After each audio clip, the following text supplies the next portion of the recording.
Stéphane Foucard, on passe à votre sujet et vous nous emmenez à Lima au Pérou. Où s'est tenue une réunion d'experts du GIEC. C'était là cette semaine, hein, c'est ça? Cette semaine, c'est une réunion qui s'est tenue de lundi à mercredi, très exactement, à Lima au Pérou donc.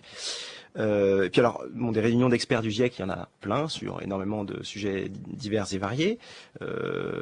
Mais cette réunion, précisément, a soulevé énormément de protestations. Il y a eu une lettre ouverte qui a été envoyée au président du GIEC, Rajendra Pachauri, pour protester contre ce qui allait être raconté au cours de cette réunion. Alors pourquoi? Oui, ouais, c'est ça. Eh bien, c'est une réunion qui, pour la première fois, a cherché à faire la part des choses, à évaluer la faisabilité technique, économique, etc., de diverses technologies extrêmement controversées pour la plupart, qu'on appelle des technologies de géo-ingénierie, et dont le but est de modifier à dessein, volontairement, le climat de la Terre. Alors pourquoi? Bien évidemment, c'est pour contrecarrer l'effet du réchauffement. L'effet du réchauffement en cours.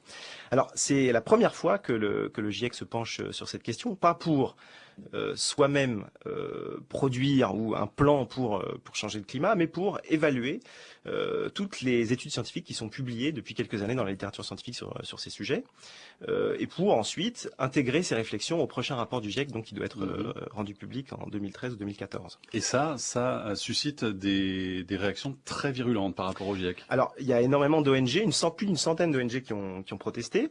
Bon, elles se sont ces ONG se sont un petit peu trompées d'interlocuteurs, hein, puisque le GIEC ne fait que ce que ses États membres lui demandent de faire. En l'occurrence, à l'automne 2009, à Bali, en séance plénière, les 192 ou 194 pays membres du GIEC ont demandé aux experts de produire une évaluation objective et calme de ce qui pouvait être fait en termes de modification du climat terrestre. Donc en gros pour refroidir. Hein. Voilà, en gros pour refroidir. La technologie qui permettrait de refroidir le climat. Ou pour aspirer, pour capturer du dioxyde de carbone dans l'atmosphère, etc.